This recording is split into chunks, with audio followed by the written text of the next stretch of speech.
Fidèles téléspectateurs, bonjour. Alors, nous espérons que vous avez bien fêté la fête de la Nativité, d'où nous vous souhaitons déjà meilleurs vœux et bonne année 2021, cette année qui se pointe à l'horizon dans quelques jours déjà. Nous sommes de ce fait arrivés à notre dernier numéro pour le compte de notre émission du désert à l'oasis pour cette année 2020. Et donc, nous allons brosser d'une certaine manière ce que nous avons eu à partager au courant de cette année dans l'émission du désert à l'oasis. Nous rappelons que l'émission a pour objectif d'enseigner sur l'évangélisation, d'édifier le peuple de Dieu, d'édifier vous, nos téléspectateurs, mais aussi d'équiper l'Église. Ainsi, nous avons eu à parler de ces gestes barrières que nous devons respecter pendant cette période de la pandémie à Covid-19. Nous avons aussi eu à parler de la famille, du foyer heureux oasis de paix, comment gérer les relations dans la famille, comment éviter bien sûr les conflits et les rancœurs et toute autre chose qui peuvent empoisonner la famille. Et nous avons aussi équipé lorsque nous avons parlé du traumatisme. Nous avons montré comment est-ce que nous pouvons prévenir le traumatisme, mais comment aussi nous pouvons aider ces personnes-là qui vivent dans le traumatisme. Je suis sur ce plateau aujourd'hui avec mes deux compagnons de l'année. Il y a l'évangéliste Léonard Kiswangui. Bonjour. Bonjour. Et maman Antoinette Kiswangui. Bonjour maman. Bonjour madame Jemima. Et donc comme vous constatez, je suis heureuse de vous avoir tous les deux aujourd'hui pour partager bien sûr avec nos téléspectateurs, pour faire un rappel mais aussi un résumé de ce que nous avons eu à dire pendant cette année, pendant les quelques mois que nous avons eu.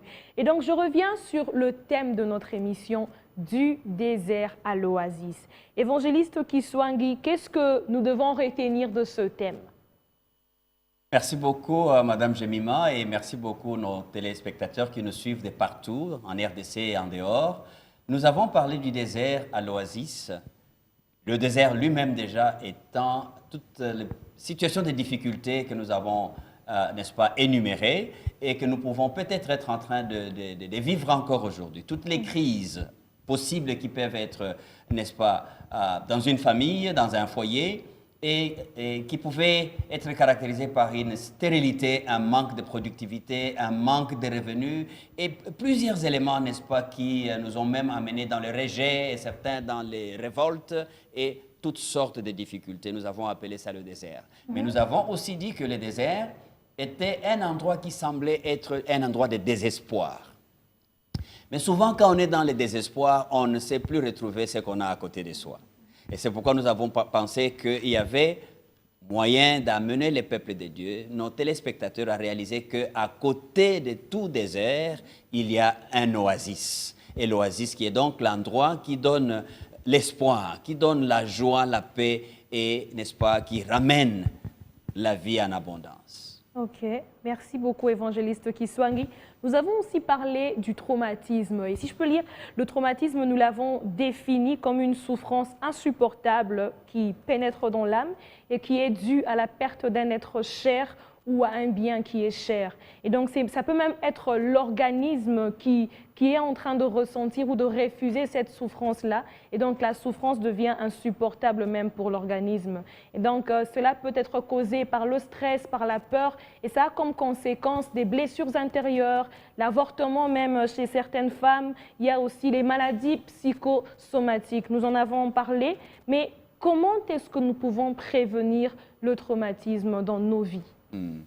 Bien entendu, comme nous l'avons, n'est-ce pas, abordé pendant l'émission, ou plusieurs émissions, n'est-ce pas, que nous avons présentées autour de ces sujets, la guérison des traumatismes et aussi comment prévenir les traumatismes. Je voudrais déjà tout de suite, à l'entrée des jeux, rappeler à nos téléspectateurs que nous restons disponibles à leur écoute selon les numéros que nous avons continué à donner et qu'ils auront aussi à retrouver.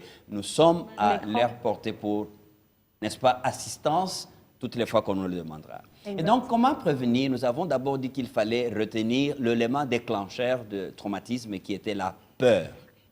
Et quand la situation devient très, n'est-ce pas, difficile autour de nous, et nous n'avons plus d'issue, et nous pensons que tout est fini, hein, et il ne nous reste plus rien, tous les découragements qui nous arrivent, souvent il arrive à cause de la peur de ce qui m'arrivera après, de la peur de l'inconnu. Donc pour prévenir, nous avons dit qu'il fallait d'abord discerner toutes les causes de la peur qu'on peut avoir dans sa vie. Vous voyez, quand vous regardez dans Marc, le chapitre 4, le verset 37, il est bel et bien l'histoire, n'est-ce pas, des disciples qui sont pourtant avec Jésus. Vous voyez, la crise arrive, elle fait peindre un tableau sombre.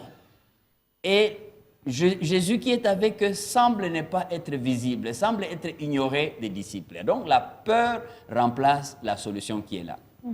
Et donc lorsque les disciples ont commencé à crier, Jésus s'est levé et toute la crise s'est arrêtée. Jésus, au fait, nous l'avons dit, qui était l'oasis lui-même.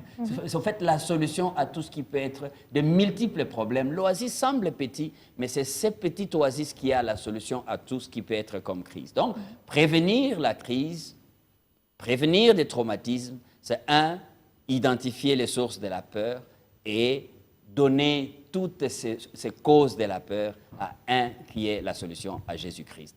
Venir à Jésus-Christ, déposer à Jésus-Christ ses fardeaux et on trouvera, n'est-ce pas, la guérison. Donc, guérir les cœurs brisés, il n'y a que Jésus qui est capable de le faire. Il n'y a que Jésus qui est capable de le faire. Et si vous l'avez, il est l'espérance de la gloire. Parce que quand la crise arrive, tout semble être sombre tout autour de nous.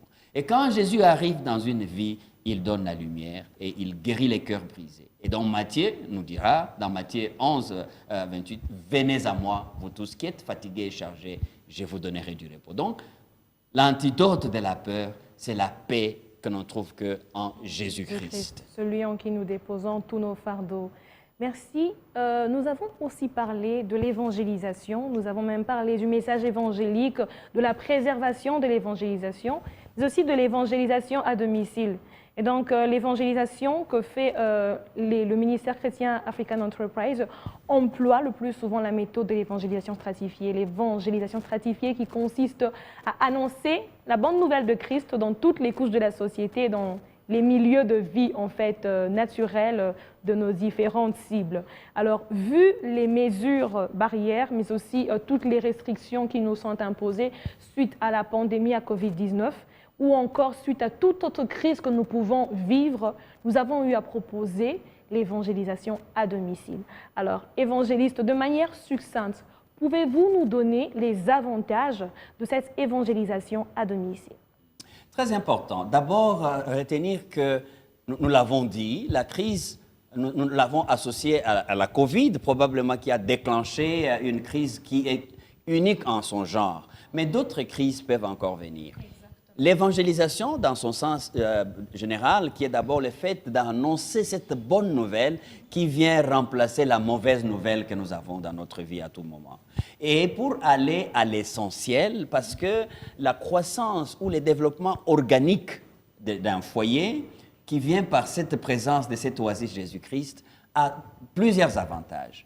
Lorsque nous ne pouvons plus aller à l'église temple, nous nous rassemblons avec toute la famille autour de Jésus-Christ, qui devient l'oasis qui nous donne la force. Et ça devient un point de référence. Notre maison, notre foyer devient un point de référence. Et nous avons aussi dit que par foyer, il faut bien entendre, les domiciles, c'est pourquoi nous avons dit évangélisation à domicile. Exact. Parce que foyer, nous pourrions juste peut-être avoir allusion à papa, maman et ses enfants, mais par domicile, nous disons, l'évangile quitte les lieux habituels, comme nous les connaissons par routine, les temples, les pasteurs, les diacres, les anciens, mais il vient chez nous à la maison. Parce que parmi les mesures, n'est-ce pas, barrières, on dit même restez chez vous. Le fait de rester chez vous et vous amener Jésus-Christ chez vous et de chez vous vers chez les voisins, ça c'est de l'évangélisation à domicile que nous continuons à recommander à l'Église et que nous continuons, n'est-ce pas, à faire même pour l'année 2021 qui pointe à l'horizon. Nous voulons bien approfondir cet outil parce que c'est l'essentiel. Et comme nous avons dit, quand il y a crise, le gouvernement recourt à ce qui est essentiel ou au service minimum. Et donc l'évangélisation à domicile, c'est l'essentiel parce qu'après avoir tout oublié, il nous reste la possibilité d'aller à la maison. Et donc, c'est aussi la continuité, n'est-ce pas, de la communion. Et l'évangélisation à domicile nous dit qu'il y a une possibilité de continuer à maintenir les relations de l'Église où les pasteurs et les anciens et diacres peuvent être chez eux à la maison, mais la circulation de l'Évangile va du haut en bas et des bas en haut. Parce que nous serons en confinement, mais l'Évangile ne peut jamais être confiné. Aussi, un autre avantage, il y a les dons qui se manifestent pendant qu'on exploite nos capacités à domicile. Et il y a aussi, en résumé, un autre avantage, c'est qu'il y a la possibilité de propager l'Évangile avec les voisins de manière organique. Organique, ok. Voilà. Merci à vous, évangéliste. Je me tourne vers maman Antoinette. Nous avons parlé de foyer heureux, oasis de paix. Oasis, bien sûr, ça représente ce lieu de rafraîchissement, ce lieu de paix où nous oublions, bien sûr, ce qu'a été le désert et nous retrouvons la paix, nous retrouvons le bien-être. Alors, pourquoi, en fait, quelle était l'opportunité de parler de ce thème-là, foyer heureux, oasis de paix?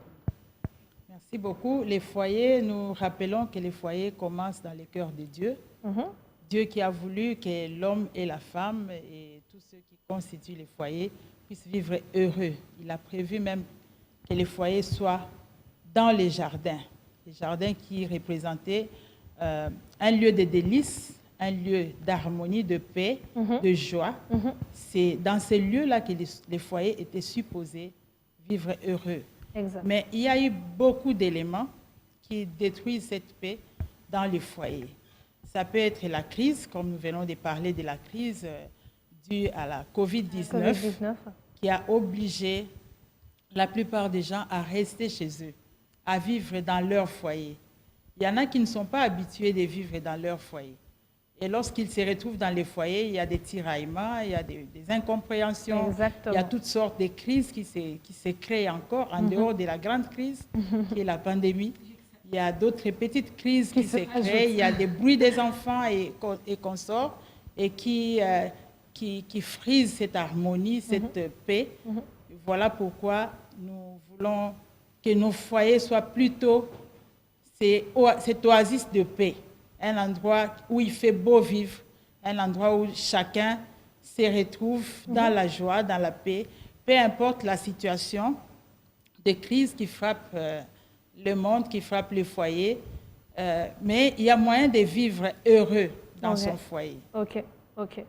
Voilà pourquoi nous avons parlé des foyers heureux, oasis de paix. Ok. Et quels sont les éléments nécessaires qui favorisent ou qui emmènent notre foyer à être un oasis de paix? Nous avons parlé de l'unité d'abord qu'il faut cultiver dans tous les 4 aspects que nous avons mentionnés. Nous avons parlé de l'unité sur les plans physiques qui en appelé à ces rapprochements physiques. Ok.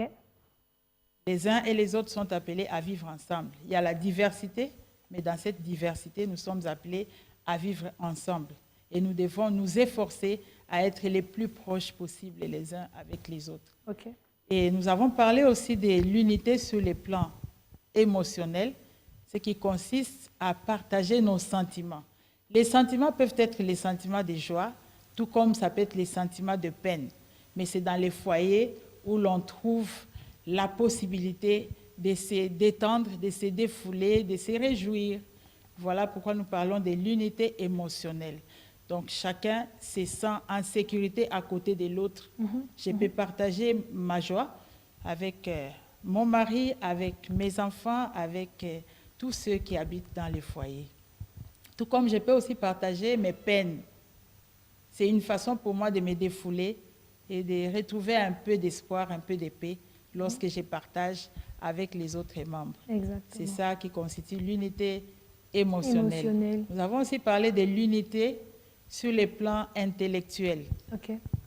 Et nous avons dit que ça ne signifie pas qu'il faut avoir tous les mêmes niveaux d'études, mais plutôt il faut se considérer mutuellement, considérer les avis des uns des autres lorsqu'il s'agit d'un dossier, d'un projet, d'un plan. Il faut partager les pensées, partager les besoins, partager les idées avec les autres. Exactement. Et recevoir aussi les avis des autres, recevoir les conseils des autres.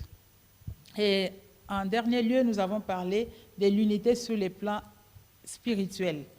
Ce qui nous amène, comme nous parlons de la crise, l'unité spirituelle nous amène à venir ensemble en tant que foyer, à élever nos problèmes, nos soucis, nos besoins auprès du Seigneur, comme la Bible nous les recommande dans les livres de Philippiens au chapitre 4.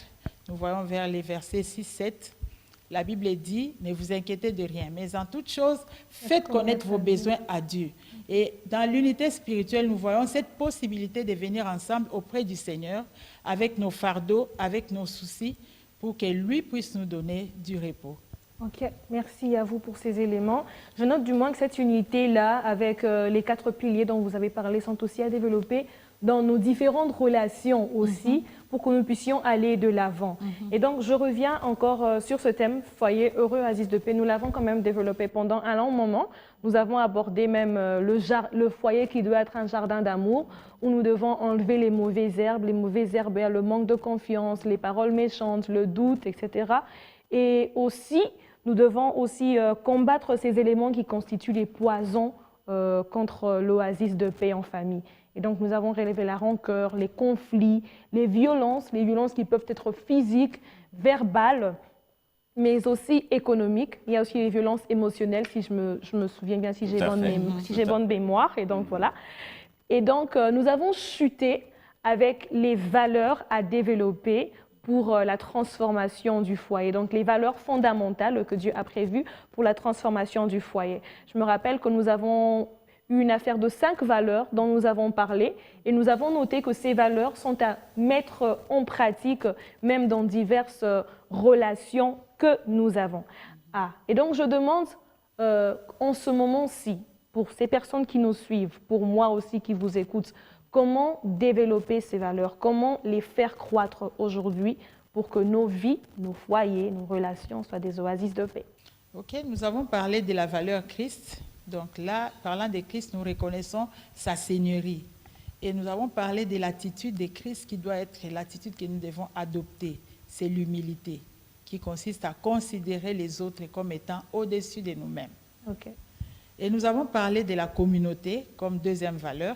Et lorsque nous parlons de la communauté, nous voyons cet ensemble de personnes avec leur diversité, leurs différences, mais qui sont appelées à vivre ensemble. Donc là, nous voyons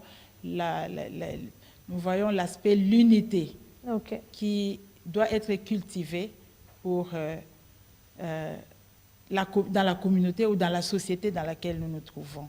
Et nous avons aussi parlé du caractère comme notre troisième valeur. Et lorsque nous parlons des caractères, nous avons fait référence au caractère de Dieu qui est l'amour. Donc nous devons développer en nous cet amour de Dieu. Comme Christ nous a aimés, nous devons aussi nous aimer les uns les autres. C'est de cette façon que nous pouvons mettre la valeur caractère à profit dans toute notre société ou dans notre foyer en particulier. Nous avons aussi parlé de l'appel ou la vision, qui est ce qui nous pousse, la motivation, qui nous pousse à mettre nos dons, à mettre nos capacités au profit des autres. Ne pas les garder, je sais que j'ai les dons, mais je vais garder ça pour moi. C'est plutôt avoir cette bonne volonté, cette bonne disposition du cœur à servir avec mes talents, avec mes capacités. Et nous avons enfin parlé de la valeur compétence. La valeur compétence qui nous amène à rechercher l'excellence, à rechercher à connaître plus. Comme la Bible nous dit dans 2 Pierre, chapitre 1, le verset 5, nous avons là l'apôtre Pierre qui nous recommande à ajouter à notre foi la vertu et à la vertu la science. Exact. Ou la connaissance. La connaissance. Donc nous sommes appelés à nous développer, à grandir dans notre connaissance. Nous ne devons pas rester statiques. Ce n'est pas parce que j'ai des dons que ces dons-là suffisent pour moi, mais je dois apprendre. Il faut continuer à apprendre. Donc c'est un appel à la formation et à l'apprentissage. Pour le bien de tous. Pour le bien de tous. Et donc, si j'ai toujours bonne mémoire, je crois que dans la valeur caractère, nous avions aussi parlé de l'intégrité, l'honnêteté. Voilà. Ok, donc j'ai bonne mémoire. Voilà.